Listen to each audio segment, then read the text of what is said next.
안녕하세요. 저는 얼마 전 기막힌 이유로 이혼을 하고 딸아이 하나와 둘이 살고 있는 싱글맘입니다. 이혼한 전 남편과 시댁 식구들은 뻔뻔하다라는 단어가 사람의 얼굴을 하면 저희 시댁 식구들이 아닐까 할 정도로 놀라울 만큼 얼굴에 철판을 깐 사람들이었어요. 하지만 그런 면모를 결혼하기 전까지는 정말 전혀 몰랐어요. 그냥 약간 예민한 시모, 그리고 약간 푼수 같은 시부, 그냥 그런 사람들인 줄만 알았거든요. 그런데 남편까지도 그렇게 우유부단하고 박쥐 같은 인간인지 제가 몰라봤던 거죠. 저희 어머니는 결혼 전 연애를 할 때 힘든 일을 한 번씩은 겪어봐야 그 사람에 대해 알 수 있다고 생각하는 사람이었습니다.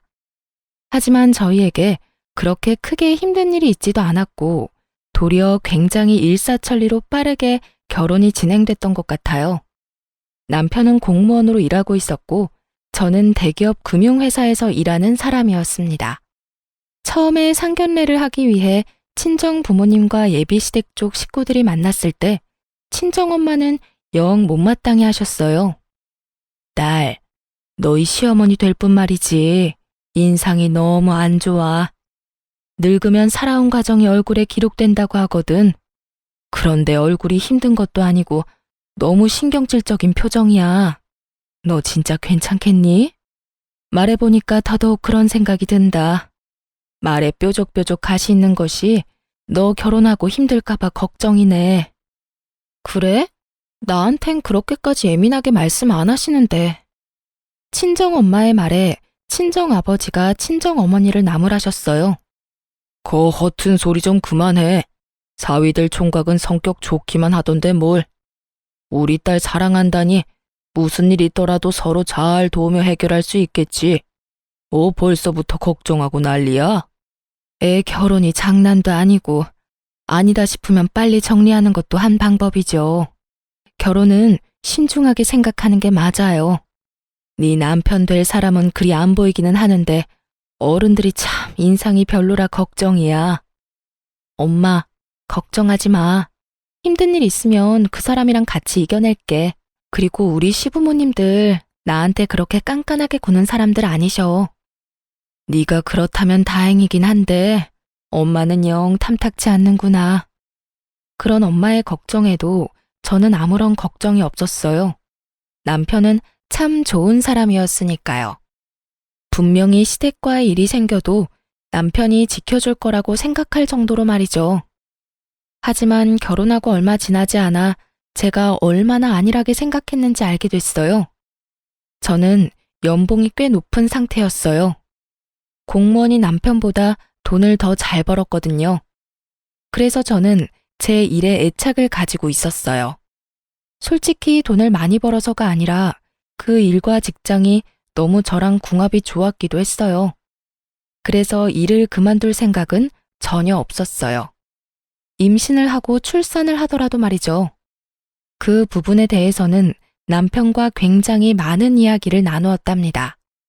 결혼 전에도 물론이고 결혼 후에도 물론이고요. 남편은 제가 직장을 가져서 돈을 벌어주는 것이 좋다고 이야기를 했고 육아는 자기도 충분히 도움이 될 수 있을 거라고 호언장담했죠. 저는 남편 말을 믿었습니다. 본인이 할 수 있다고 하니까요. 그런데 상황이 닥쳐봐야 아는 거예요. 막상 아이를 가지고 나니 슬슬 불안한 마음이 들기 시작했습니다. 제 배는 이미 가득 불러오는데 남편은 여전히 집안일을 도울 생각도 없어 보였어요. 애가 생기면 잘하겠다느니 애가 생기면 자기도 달라지겠다느니 그런 말을 연신 뱉어냈지만 실상은 전혀 도움이 되지 않았죠. 그런데 그런 남편의 문제는 정말로 아주 사소한 일이었어요. 그 다음에 터질 일에 비하면요. 아이를 낳기 위해 출산 휴가를 쓰고 예정일을 며칠 앞둔 어느 날, 시어머니에게 전화가 왔습니다. 네, 어머님. 너 내가 하라는 대로 했니? 어머니, 제가 말씀드렸지만 제 직장은 복지도 좋고 돈도 많이 주는 좋은 직장이에요. 섣불리 나왔다가 다시 돌아가지 못하면 저만 손해라서요. 육아휴직 기간도 충분하고. 솔직히 어머님이 왜 저한테 일을 그만두라고 하는지 아직까지 잘 모르겠네요.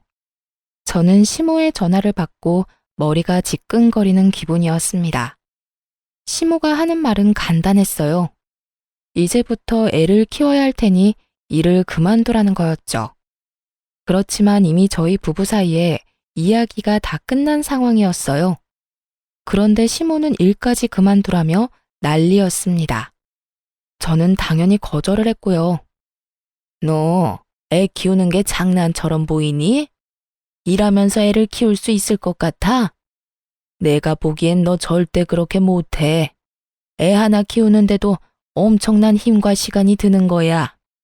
내가 하는 말 잔소리처럼 듣지 말고 육아휴직이니 출산휴가니 그런 거 쓰지 말고 바로 퇴직해라. 그게 너한테 더 좋을 일이다. 우리 아들이 돈을 못 버는 것도 아니고 명망 있는 직장에 돈도 충분히 벌어오는데 넌 왜 이렇게 고집을 피워? 결국 이런 식으로 시작된 시모와의 대화는 언제나처럼 고구마 100개를 먹은 것처럼 답답하게 끝나고야 말았어요. 아무리 제가 이야기를 해도 듣지를 않더군요. 시모야 평생을 시부의 그림자로 살며 일도 안 하고 전업주부로 살아와서 모르겠지만 솔직히 돈을 벌려고 일하는 거였으면 저도 당장에 때려치웠겠죠.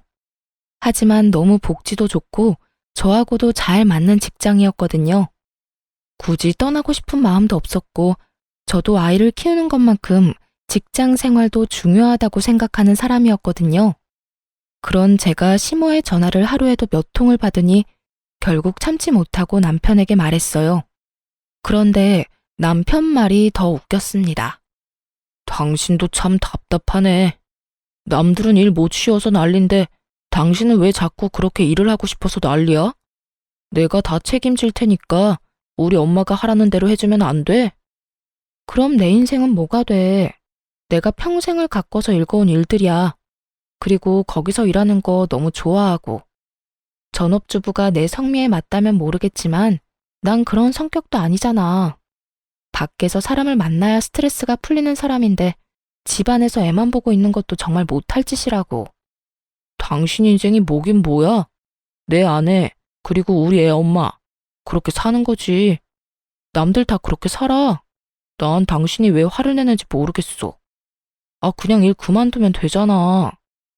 그렇게 남편과의 대화도 별 소득 없이 끝나버렸죠. 그래도 저는 일을 그만둘 생각이 전혀 없었어요. 남편과 시모를 속이더라도 일은 계속할 생각이었거든요. 그렇게 아이가 태어나고 한두 달간은 잠잠했습니다. 모유 때문에 잠도 제대로 못 자는 며느리에게 그런 말을 할 정도로 못된 사람들은 아니 생각했죠. 그런데 딱 2달까지였어요. 아이가 3개월가량이 되어갈 때 또 시모의 전화 공격이 시작됐어요. 이번에는 육아에 직접적으로 간섭하는 전화였어요. 애 모유는 먹였니? 젖 안 나온다고 분유 먹일 생각하지 마라. 나중에 애한테 안 좋아. 애 머리 나빠지면 큰일 난다. 그리고 집도 따뜻하게 해놓고 시원하게 한답시고 여름에 에어컨 틀어놓고 그러면 안 된다. 그리고 절대로 애 눕혀놓고 흔드는 기계 같은 건 함부로 쓸 생각 말고. 엄마가 안아야 해. 엄마가. 정서적으로도 안 좋고 흔들리면서 뇌라도 다치면 어떡하니? 또 유모차 같은 건 좋은 걸로 사. 돈 아끼지 말고. 그리고 너 일 그만둔 거 맞긴 하니? 절대로 일한다고 설치지 마라. 애 3살 때까지는 엄마가 보는 게 맞는 거야. 아니, 그 이후로도 엄마가 계속 보는 게 맞지. 끊임없이 아이 육아 그리고 제 퇴직과 관련된 간섭이었어요. 그것이 맞는 말이더라도 매일 10통이 넘는 전화를 받으면요. 이게 걱정이라는 생각이 전혀 안 들거든요. 와서 돌봐줄 생각은 없으시면서 매번 말로 사람을 채근하며 애가 아프기라도 하면 제 탓인 양 말하는 걸 보고 정말 스트레스를 엄청 받았어요. 그 뒤로는 전화도 걸러서 받았어요. 몇 번 받지 않은 적도 있었죠. 그럴 때마다 애가 귀가 예민해서 벨소리가 날 때마다 깨기 때문에 무음으로 해놨다고 했어요. 그렇게 애가 8개월쯤 되자 점점 저도 힘들어졌어요. 애 키워보신 분들은 잘 알 거예요. 애가 아무리 말을 잘 들어도 함께 있는 게 행복해도 몸이 힘들고 축나는 건 어쩔 수 없다는 걸요. 차라리 일을 하는 게 더 낫다 싶을 때가 있다는 걸요. 저도 그랬어요. 게다가 시모의 전화 때문에 오기도 생겼거든요. 저렇게 일 그만두라고 하면 일이 하고 싶어지더라고요. 그래서 가까이 사는 친정엄마에게 고민 상담을 좀 했어요. 친정엄마가 그러더군요. 그래, 네가 도와줄 사람이 없다면 또 모를까. 이렇게 든든한 엄마가 있는데 걱정하지 마. 내가 귀여운 손녀 잘 키워줄 테니까 걱정하지 말고. 너무 고마운 마음에 매달 돈도 드리고 애가 어린이집에 들어갈 13개월까지만 봐달라고 했죠. 만 1살이 되면 어린이집 보낼 생각이었거든요. 그렇게 일에 복귀를 하니 정말 좋더군요. 집안에 있을 때는 애 때문에 집안일 때문에 이래저래 신경을 많이 쓰고 스트레스도 받았는데 일을 하러 오니 스트레스를 받을 일이 없더군요. 저만 잘하면 크게 문제 생길 일이 없는 게 일이잖아요. 그런데 제가 멋대로 일을 시작했다고 생각한 건지 시모가 제게 전화를 시도 때도 없이 걸기 시작했어요. 그런데 이번에는 새벽이며 한밤중이며 가리지 않았던 거예요. 아이 때문에 전화를 했을 때는 거의 대부분이 낮이었거든요. 그런데 일을 시작하고 나니 밤 11시, 새벽 4시 일을 하고 있는 시간까지 하루에 20통 넘게 제가 전화를 받을 때까지 하실 때도 있었어요. 나는 걱정이다. 너 이렇게 일한다고 설치다가 나중에 애한테 집중 못할까 봐 걱정이고 네가 돈 많이 버는 거야 내가 알지만 아들만 벌어도 되는데 왜 자꾸 너까지 설치는지. 그냥 집에서 쉬면서 애나 보면서 내조나 하렴. 너까지 밖으로 나돌아다니지 말고. 받을 때마다 이 용건이었어요. 누군가 들으면 굉장히 차분히 타이르는 말투였죠. 그리고 어떤 사람들이 들으면 참 며느리를 쉬게 해주려 노력하는구나 싶을 정도였죠. 하지만 그 의도는 전혀 그런 것이 아니었어요. 아이를 위해 제 인생을 희생하는 게 맞는 거다 라며 거의 세뇌 수준으로 말하고 있는 거였죠. 게다가 새벽과 한밤중에 전화해서 그러는 건 정말 말도 안 되는 일이잖아요. 저도 이쯤 되니 무슨 조치를 취해야겠다는 생각이었어요. 새벽이나 한밤중에 시모에게 전화가 오면 남편에게 전화를 바꿔줬어요. 한창 잘 자는 남편을 깨워서 말이죠. 처음에는 남편도 시모에게 차분히 이야기했어요. 장모님이 애 잘 봐주셔서 포동포동하게 살도 많이 쪘고 와이프 일하는 것도 경제적으로 도움이 많이 되니 좋다고 말이죠. 그렇지만 그렇게 말해도 그때뿐이었어요. 그 다음에도 똑같은 용건으로 전화가 오고 전화가 올 때마다 제가 남편을 깨우니 남편이 울컥하며 제게 한마디 하더군요. 엄마가 당신한테 전화하는 건데 왜 자꾸 나한테 바꿔주는 거야? 나도 잠 좀 자자. 자, 누가 자지 말래? 근데 당신 어머니가 했던 이야기하고 또 하는데 그럼 내가 어떡해.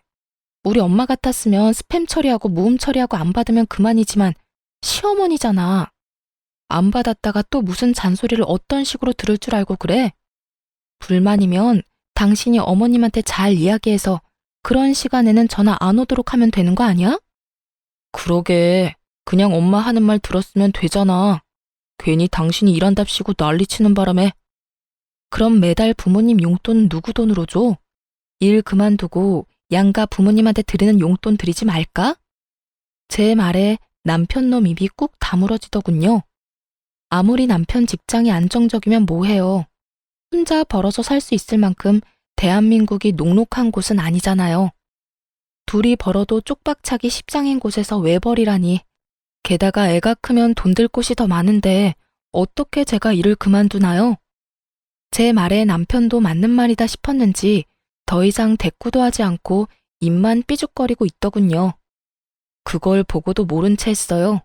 시모가 잘못하는 거 아들이 바로잡아야 하는 게 맞는 거죠. 그렇게 그날 새벽 3시에도 어김없이 시모에게 전화가 왔어요. 남편 바꾸지 말라는 말에도 저는 대답 없이 남편을 깨웠어요. 남편은 전화를 받자마자 버럭 화부터 냈어요. 어머니, 우리 일은 우리가 알아서 할 테니까 제발 연락 좀 그만하세요. 그리고 할 이야기 있으면 사람이 깨어 있을 때 좀 하시라고요. 이게 도대체 무슨 짓이에요? 사람 잠도 못 자게 괴롭히고. 아니, 왜 소리를 지르고 그래? 이 엄마는 걱정이 돼서 그런 거지 않니? 남의 손에 맡겨놓고 걱정도 안 되니? 남의 손. 시모에게 장모라는 존재는 남인 거였어요. 그렇다고 시모가 우리 애를 봐준 적은 단 한 번도 없었거든요. 제가 약속이 있어서 한 번씩 연락을 해서 애 좀 봐달라고 하면 그럴 때는 언제나 바빠서 못 봐준다며 빠져나가 놓고는 입으로 간섭은 얼마나 하시는지. 그러면 어머니가 애 맡아주실래요? 전화만 해서 달달 볶는다고 뭐가 달라져요? 그리고 와이프 직장 그만두는 것도 제발 이제 그만하세요. 저희 부부 사이에서 이야기 다 끝났고 두 분께 드리는 용돈도 아내가 돈 벌고 있으니까 드릴 수 있는 거예요. 일 그만두게 하고 싶으면 그것부터 끊을 테니까 아버지하고 잘 상의하시고요. 제가 돈 벌어도 요즘 물가 생각하면 아내도 돈 버는 게 맞는 것 같아요. 그러니까 앞으로 퇴사하라는 말 하실 거면 전화하지 마세요. 아시겠어요? 남편이 한 말을 듣고 시모가 역정을 내더군요. 네가 어떻게 나한테 그런 말을 할 수가 있어? 며느리가 너한테 시켰지? 그런 말 하라고. 그게 아니고서야 내 아들인 네가 나한테 그런 말을 할 수가 없는 거야. 며느리를 잘 들인 줄 알았는데 이렇게 고집세고 남편 닥달하는 여자인 줄 알았으면 내가 너희 결혼을 허락을 안 하는 건데. 그리고 제 탓까지 확실하게 마무리하더라고요. 남편이 힐끔 제 눈치를 봤어요. 조용한 새벽에 소리치는 시모 목소리가 폰 너머로 들리지 않을 리가 없었죠. 어머니, 그런 거 아니에요. 저희끼리 이야기 끝났으니까 어머니도 더 이상 간섭하지 말라는 거예요. 저희 부부끼리 알아서 할 테니까 걱정이 되더라도 맡기시고요. 그리고 제발 새벽에 전화하지 마세요. 예? 그렇게 남편이 시모에게 확실하고 냉정하게 말하고 나자 드디어 시모는 제게 연락을 끊었어요. 그리고 저에게 아무런 말도 못했죠. 저는 모르는 척 했어요. 시모는 저를 볼 때마다 한숨을 쉬며 하고 싶은 말을 삼키는 모양이었어요. 차라리 낫다고 생각했어요. 입 밖으로 꺼내지 않으면, 그렇게 수십 통의 전화를 하지만 않으면 제가 스트레스를 받을 일도 없으니까요. 그렇지만 시모가 별 문제 없으니 이번에는 시부가 저를 괴롭히더군요. 며느라가 일도 이제 시작하는 거 보니 몸도 많이 좋아진 것 같은데 둘째는 언제 가질 생각이냐? 쓸모없이 돈만 축내는 딸보다는 아들이 최고야. 아들 하나는 낳아둬야 집안이 편한 법이다. 시부의 남아선호 사상이 시작됐거든요. 요즘 같은 시대에 무슨 시대에 덜 떨어진 생각인가 싶겠지만 실제로 그렇게 생각하는 사람이 생각보다 많아요. 그리고 나이가 많으면 많을수록 아들이 전부라고 생각하는 사람은 더 많은 법이죠. 애가 2살이 됐을 무렵부터 꾸준히 시부가 제게 말했어요. 솔직하게 말하자면 둘째를 가지고 싶은 생각은 없었어요. 하나만으로도 벅차다는 생각이었고 육아휴직을 2번이나 쓰는 것도 눈치가 보이는 상황이었죠. 물론 직장 사람들 그 누구도 제게 무엇라 하지 않겠지만 제 마음이 미안함으로 가득했거든요. 그래서 말로만 네, 생기면 낳아야죠 하고 건성으로 답하기 일쑤였어요. 그런데 저희 딸이 만으로 4살이 됐을 무렵 그 일이 벌어졌어요. 그날은 어린이날로 딸아이가 아주 기대하던 날이었어요. 딸애는 기분이 좋아서 아침부터 난리였어요. 가고 싶다고 노래를 부르던 동물원을 일찍 갔다가 오후에 시댁으로 향했어요. 시동생도 아들이 하나 있는데 어린이날이라 아들 데리고 시댁으로 온다고 했거든요. 그러니 저희도 오랜만에 시조카 얼굴도 볼 겸 시댁으로 간 거였어요. 그전에는 어린이날에도 저희끼리 보냈기에 갈 일이 없었어요. 그렇지만 시동생이 조카를 데리고 온다는데 계속 저희만 안 가는 것도 좀 그래서 애를 데리고 갔던 거예요. 그런데 거기서 정말 어이없는 일을 당했어요. 아무리 남자아이에 대한 사랑이 넘치는 시부라도 애가 있는 앞에서 대놓고 차별을 할 거라는 생각은 안 했거든요. 그런데 정말 대놓고 딸과 시조카를 차별하더라고요. 아이고, 우리 손주, 어서 와라. 이 할아비가 너 주려고 장난감 사놨지? 자, 여기 바꿔라. 뭘 좋아하는지 몰라서 여러 개 사놨다. 그리고 이것도 받고 할아비가 주는 돈이다. 허튼 데 쓰지 말고 꼭 사야 하는 거 있을 때만 쓰렴. 알았지? 그리고 간식 먹고 싶으면 네 간식 사놨으니까 가서 먹고. 할아버지, 고맙습니다. 시조카만 아주 기분이 좋아서 난리더군요. 그걸 바라보는 딸도 자신에게 올 장난감을 기대하고 어깨를 들썩들썩하고 있었어요. 저와 남편이 어린이날 선물로 장난감을 사주긴 했지만 사촌 오빠와 할아버지의 모습을 보니 기대를 할 수밖에 없었던 것 같아요. 그런데 시부는 저희 딸은 무시하고 저한테 이야기하더군요. 너도 왔냐? 그래, 둘째는 준비하고 있어. 이번에는 의사한테 이야기해서 신경 좀 잘 써달라고 하거라. 집에 아들이 있어야 하는 법이야. 그래도 네 남편이 장남인데 딸랑 딸 하나면 나중에 재산은 어떻게 지낼 셈이냐? 내년에는 아들 낳을 수 있도록 힘 좀 써봐. 일만 하지 말고. 알았지? 저는 대답 대신 딸아이를 앞으로 내밀었어요. 딸, 할아버지한테 인사드려. 그래, 잘 쉬다 가거라. 시부는 딱 그 한마디만 하고 휙 자리를 뜨더군요. 도련님네 가족들도 있었는데 저는 기분이 팍 상했어요. 어린이날 찾아온 손자에게는 어화둥둥 장난감이며 용돈이며 간식이며 왕창 사다 주며 좋아하던 시부가 저희 딸에는 안아주지도 않는 그 모습이 너무 속상했거든요. 열받은 제가 표정 관리를 못하자 시부가 슬쩍 저를 보더니 제 딸에게 한마디를 더 거들었어요. 우리 손녀, 출가 외인이라는 말 아냐? 어차피 너는 크면 우리 집안에서 나갈 사람이라 쓸데없이 돈 쓸 필요가 없다. 우리 집에 와서 어린이날이랍시고 뭐 받을 생각하지 말거라. 그러고는 피곤하다며 방으로 들어가 버리더군요. 그리고 그런 제 옆에서 도련님이 웃으면서 그러더군요. 형수님, 그러니 아들이라도 낳지 그러셨어요. 둘째는 꼭 아들 낳으세요. 예? 그 말을 듣는데 더 열받더라고요. 둘째를 아들을 낳은들 지금 제 안에 있는 딸애가 이렇게 상처를 받았는데 생기지도 않은 둘째를 들먹이는 것도 웃겼고 이 상황을 우스갯소리처럼 넘기려는 도련님의 행동도 정말 무신경한 일이라는 생각이 들었죠. 결국 열받아서 상처 입은 딸애를 데리고 시부모에게 인사도 하지 않고 나와버렸어요. 저 지독한 남아선호 사상 때문에 제 딸에게 상처를 주고 싶지 않았어요. 앞으로 2번 다시 안 올 거야. 남편에게 말하고 친정으로 애를 데려갔어요.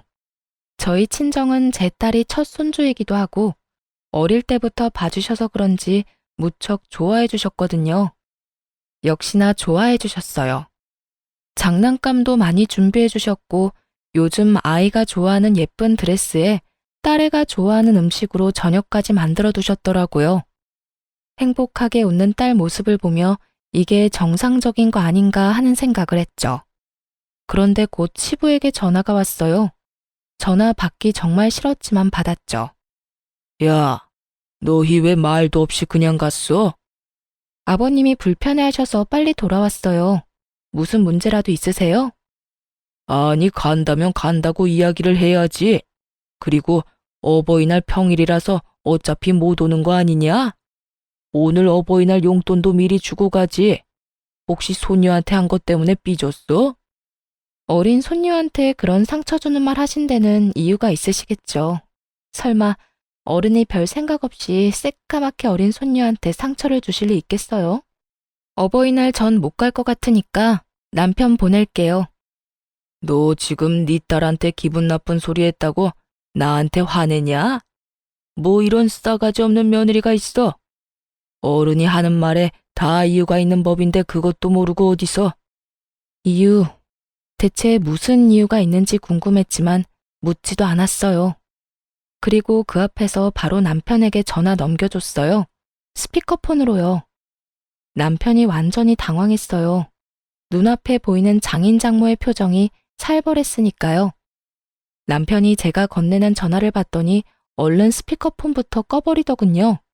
그리고는 밖으로 전화기를 들고 나가버렸어요. 그걸 보던 저희 친정엄마가 그러더라고요. 너희 시댁에 무슨 일이 있니? 시아버지가 왜 저렇게 화가 나셨어? 화는 내가 내야지. 4살밖에 안 된 손녀딸한테 출가 외인이라고 쓸데없는데 돈 쓰기 싫다면서 시동생 아들하고 엄청 차별하셨어. 아무리 아들이 좋다고 해도 그렇지. 대놓고 딸 앞에서 딸한테 상처 준 거 나는 못 참아. 속상해서 눈물을 글썽이는 제 모습에 친정엄마가 저를 토닥여줬어요. 그 뒤에 돌아온 남편은 제게 눈치를 주며 일찍 가자고 하더군요. 저는 그러고 싶지 않아서 그 눈치 뚝 끊어먹고 친정에서 실컷 애 놀게 만들었어요. 그리고 그날 저녁 집으로 돌아가는 차 안에서 딸애가 자고 있을 때 남편에게 말했어요. 나 5월 8일 어버이날 시댁에 안 가. 그렇게 알고 있어. 제발 좀 그만해. 아까 그 일 때문이면 당신이 이해 좀 해. 원래 그런 분인 걸 어떡해? 그렇다고 나더러 불효를 저지르라는 거야? 뭔 헛소리야. 당신 부모님이니까 당신이 효도하고 싶으면 해. 누가 그걸 막는데? 딸 낳은 며느리 마음에 안 들어 하시고 손녀까지 마음에 안 들어 하시니 하는 말 아냐. 어린이날에도 손녀딸 한 번도 안아주지도 않는 분들한테 뭘 바라겠어? 당신이 다 알아서 해. 나는 그쪽에 신경 안 쓸 테니까. 당신이 나 대신 신경 쓰고 잘해드려. 나한테는 해달라고 바라지 말고. 제발 좀 이성적으로 생각해. 저는 입을 닫았어요. 남편이 제 모습에 눈치만 연신 보더군요. 속이 탔을 거예요. 어버이날 양가 부모님께 드리는 용돈은 제 월급에서 나왔거든요. 그런데 제가 시댁에 안 간다니 그거부터 걱정이 된 모양이었어요. 그리고 5월 8일이 됐고 저는 친정으로, 남편은 시댁으로 향했죠. 그런데 제가 친정에 있는 동안 시부에게 전화가 왔더군요. 너 왜 우리 집에 안 오냐? 애아빠 도착 안 했나요? 그 사람이 가기로 했는데요. 너는 뭐하고 안 와? 아들이 너 안 와서 용돈 없다고 하던데. 어버이날 용돈 100만 원 안 줄 거야? 저한테 돈 맡겨놓으셨어요? 용돈 100만 원을 왜 저한테 와서 찾으세요? 저도 돈 없어요, 아버님. 아드님 능력 좋은데 아드님한테 요구하시면 되죠. 저한테까지 전화하시는 이유를 모르겠네요. 멀쩡한 아들을 놔두고 싸가지 없는 며느리한테 전화를 왜 하셔요? 너 저번에 어린이날 있었던 것 때문에 이러는 거면? 그 말에 저는 대답조차 안 했어요. 눈치를 챈 거죠. 그것 때문에 제가 기분이 나쁘다는 티를 팍팍 냈으니까요. 시부는 그 상태로 전화를 뚝 끊더군요. 그런데 그 뒤에 저희 엄마에게 전화가 왔어요. 시부가 대뜸 저희 친정엄마에게 전화해서는 물어보는 거예요. 사돈, 내 하나 물어봅시다. 딸이 용돈으로 얼마를 받았습니까? 용돈 줬지요? 저희 엄마가 당황한 듯 전화기를 들고 우물쭈물 하더군요. 저는 엄마 전화기를 뺏어서 꽥 소리를 질렀죠. 아버님, 저희 어머니한테 용돈 100만 원 드렸어요. 솔직히 엄마가 우리 애도 봐주고 반찬도 해주셔서 100만 원도 모자라는 생각이 들 정도거든요. 그리고 이번 어린이날에도 우리 딸한테 돈을 많이 쓰셔서 그만큼 다 돌려드렸어요. 그런데 그게 그렇게 궁금하세요?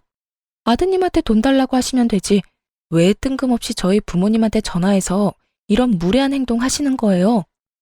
지금 저희 어머니한테 전화해서 돈 얼마 받았냐고 추궁하는 거 얼마나 무례하고 생각 없는 일인지 모르시는 건 아니죠? 결국 제 입에서도 좋은 말이 안 나왔어요. 그랬더니 시부가 욕을 어찌나 하던지. 부모가 다 똑같은 부모지. 왜 너희 부모한테만 용돈을 줘? 그리고 무례해?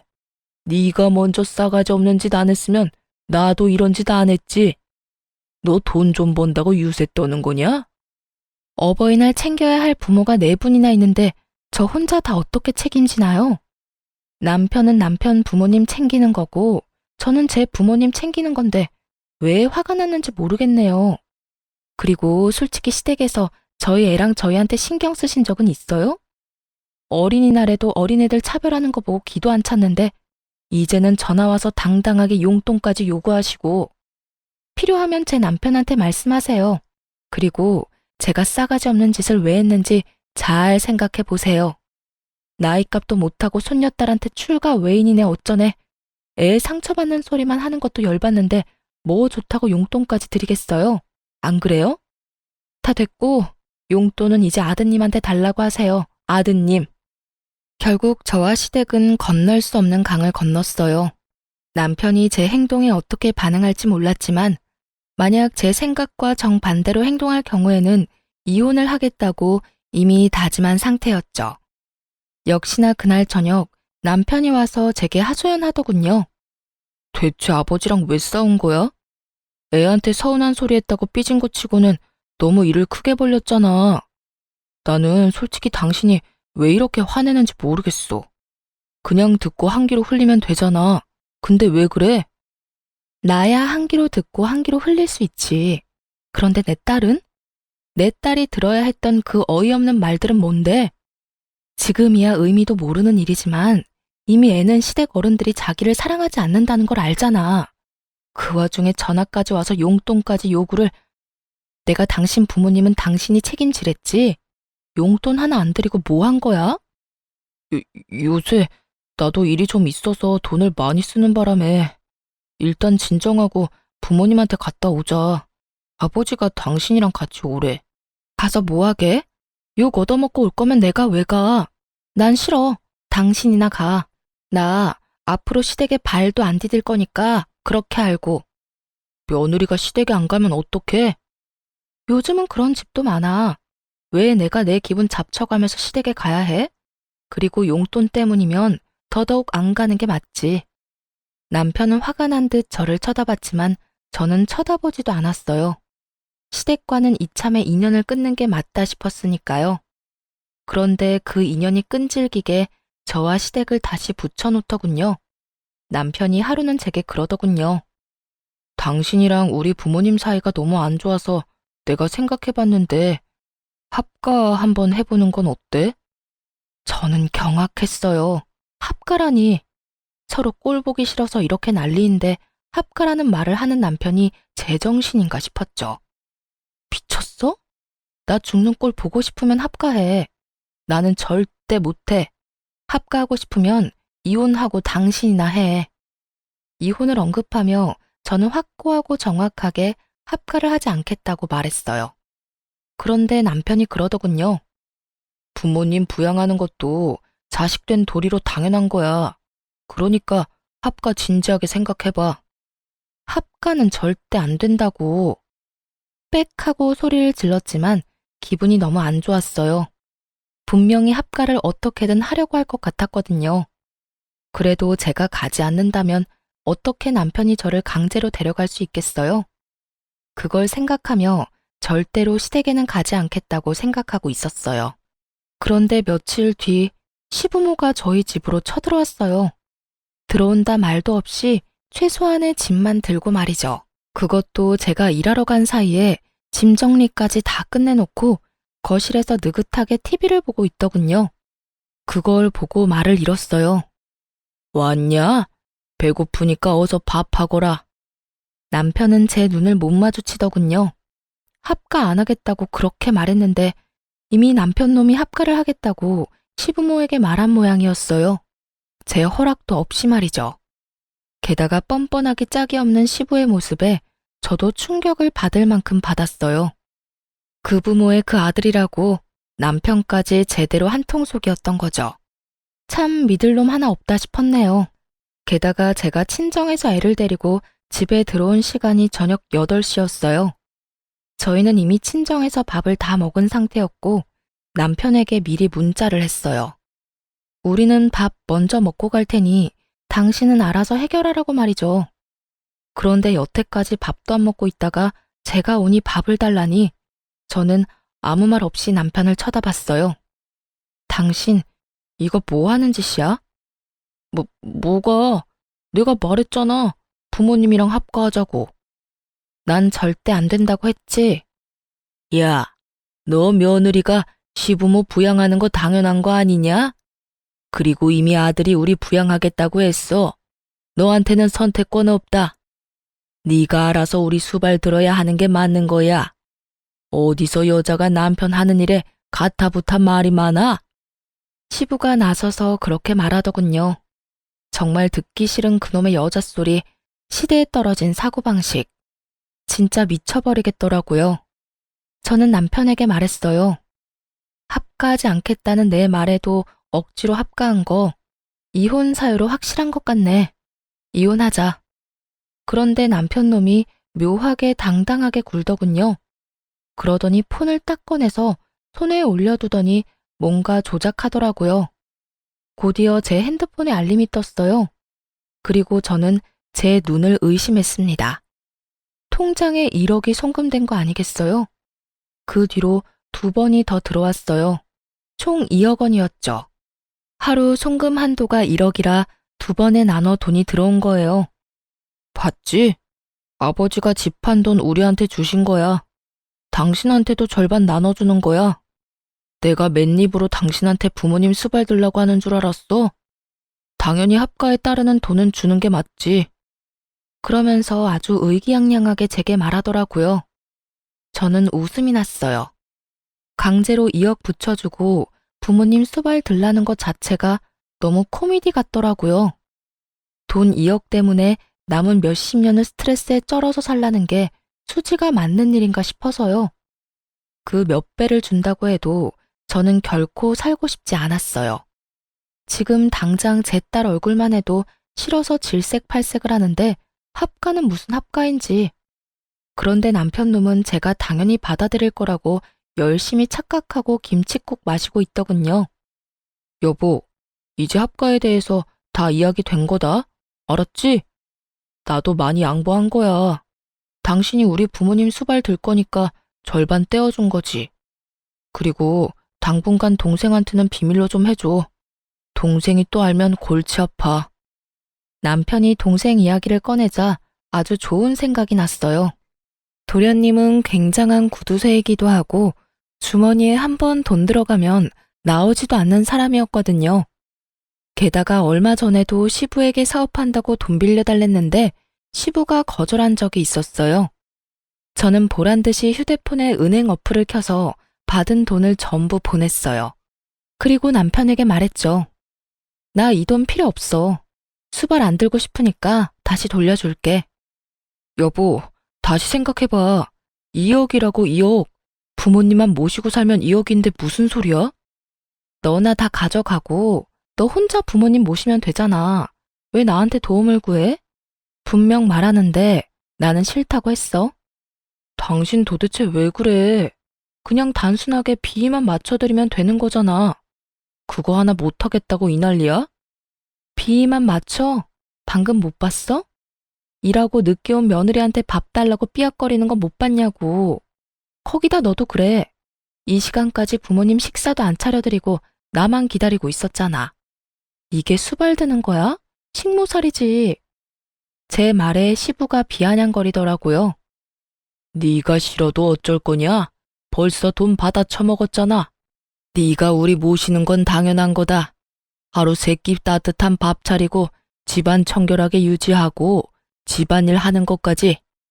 그거 안 하겠다고 이혼하면 오히려 네가 위자료 내야 해. 전 돈 안 받았는데요. 지금 그 돈 방금 도련님한테 보냈어요. 아버님, 도련님네 아들 좋아하시죠? 저는 이 집안에서 둘째 낳을 생각 없으니까 이 집안 유일한 아들 손주랑 살면서 평생 노후 보내면 되겠네요.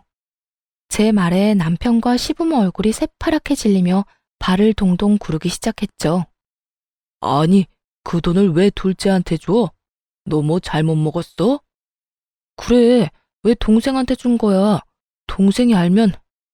내가 도련님한테 이미 설명 다 했어.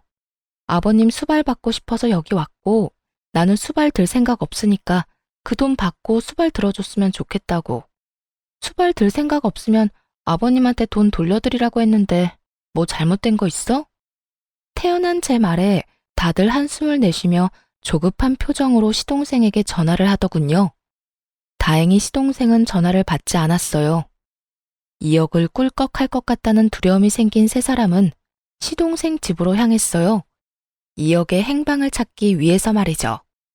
저는 그 사람들이 나가자마자 시동생에게 문자로 연락을 남겼어요.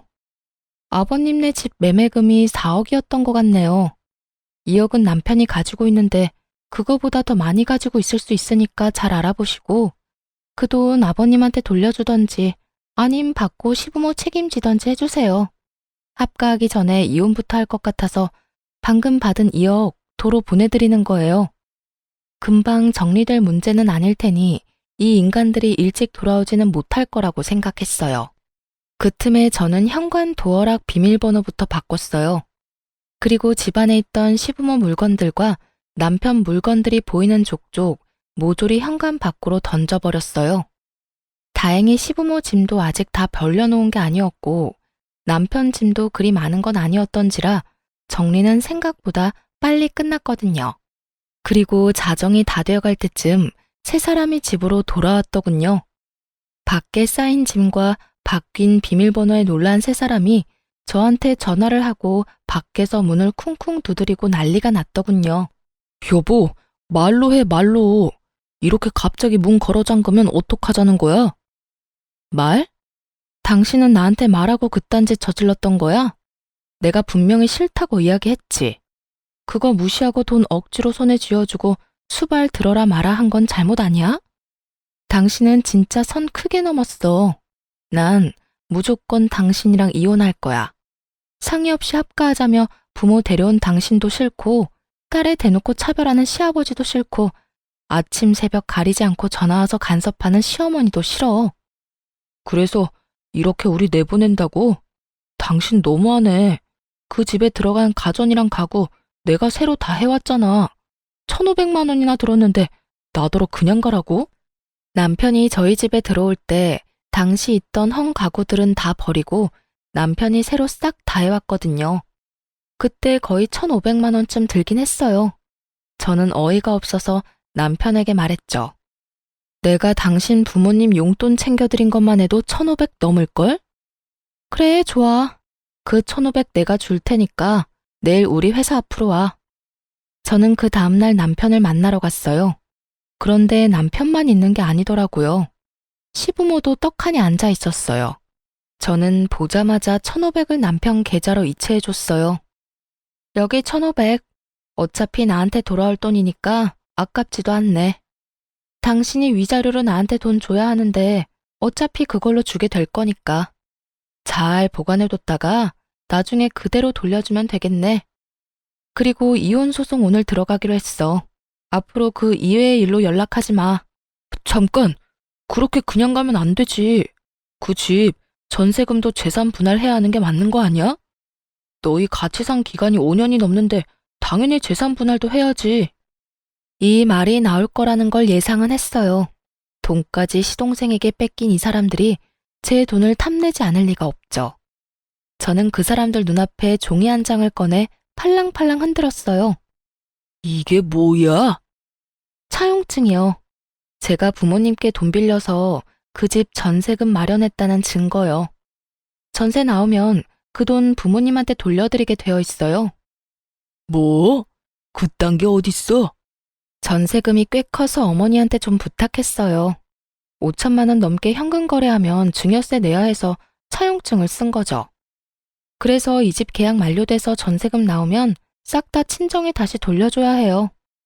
사실 어머니에게 매달 용돈을 드리면서 그 용돈으로 원금을 차감하고 있는 중이었지만 그 이야기는 하지 않았어요. 그리고 예상대로 세 사람은 입을 틀어막으며 당황하더라고요. 그럼 너희 재산은? 아무것도 없어요. 모아놓은 것도 애 때문에 다 썼고요. 생활비다 부모님 용돈이다 많이 들어가서 남은 것도 없어요. 예적금이라도 있으면 모르겠는데 그것도 없고. 그래도 다행이잖아요. 남편한테 아직 2억 남아있지 않아요? 그걸로 전세나 월세 장만해서 들어가면 되겠네요. 야, 너 이거 다 일부러 그런 거지? 둘째한테 돈 준 것도, 전셋집 빚인 거 말 안 한 것도 일부러 그랬지? 우리 골탕 먹이려고. 무슨 소리 하시는지 모르겠네요. 골탕은 당신들이 나한테 먹인 거지. 얼마나 뻔뻔하고 얼굴에 철판을 깔았으면 하루에 전화를 수십 통을 하질 않나. 할아버지가 돼서 손주 상처 주는 말을 해대질 않나.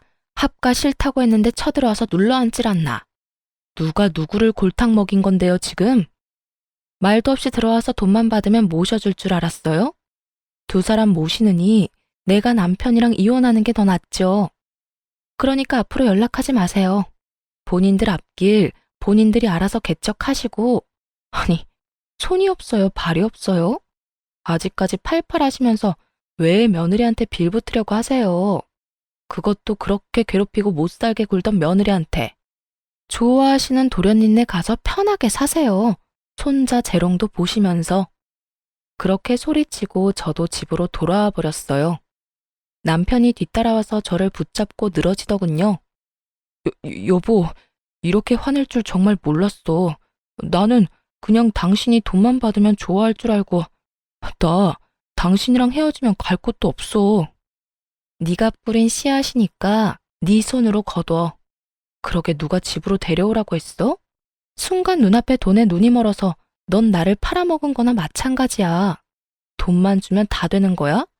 그 스트레스로 내가 죽어나가는 건 보이지도 않냐고. 몇 번을 내가 말하고 당신한테 이야기했잖아. 두 분 부모님 때문에 힘들다고. 멀리해도 모자랄 판에 집에 데려오는 짓을. 당신처럼 공감 능력 없는 인간하고는 도저히 못 사니까 죽든 말든 네 알아서 살아. 제발 셋이서 교대로 나 괴롭히지 말고. 그렇게 세 사람을 내버려 두고 돌아왔어요. 세 사람은 집 없이 결국 시동생한테 갔는데 시동생은 세 사람을 받아주지 않았다고 해요. 대신 시부모를 모시겠다고 이야기는 했다는데 오히려 시부모가 거절했다고 하더라고요. 합가 안 해도 되니 시부는 2억을 달라 말했지만 시동생도 한 번 물은 돈 절대 주지 않을 인간이거든요. 결국 시동생이 돈 안 주는 바람에 송사에 휘말리게 됐다고 하더라고요. 가족끼리 법적으로 네가 잘했니 못했니 아주 난리가 났더라고요. 시부는 남편에게 나머지 돈 내놓으라고 난리였고 남편은 그 돈 중에 일부를 그 짧은 기간 동안 주식으로 날려먹는 바람에 결국은 전세 하나도 못 얻고 그냥 월세방을 얻어서 살게 됐다고 해요. 그 이야기를 듣고 보니 참 웃기더군요. 제 손에 돈 강제로 쥐어주면서 수발 들도록 만든 사람들이 부양하겠다는 시동생에게 가지 않는 것도 웃겼죠. 왜 안 갔나 싶었는데 알고 보니 동서가 두 분을 모시는 걸 그렇게 반대했다고 하더라고요. 집에 들어오면 무조건 요양원 보내버리겠다고 했다니 결국은 시부도 시모도 시동생 집에 들어갈 생각도 못한 거죠. 그 상황에 돈은 돌려줄 생각도 하지 않고 있으니 시부모도 화가 났을 거고 결과는 서로가 서로를 까내리는 모양새가 된 거죠. 이쯤 되니 그런 생각이 들더군요. 시부모에게 당한 며느리가 나 하나뿐만은 아니었구나 하는 생각요. 동서도 아들 낳은 것을 제외하고서는 시부모에게 저와 비슷한 일을 당했을 테죠. 그러니 절대로 부양 못한다고 했을 테고요. 집에서 새는 바가지가 다른 데서 안 셀 리가 없잖아요. 어쨌든 저는 그들과 멀리 떨어져 아이를 키우면서 잘 살고 있어요. 처음부터 떨어져 나와 살았다면 제가 그런 꼴 당할 일은 없었을 텐데. 그것만 살짝 후회돼요.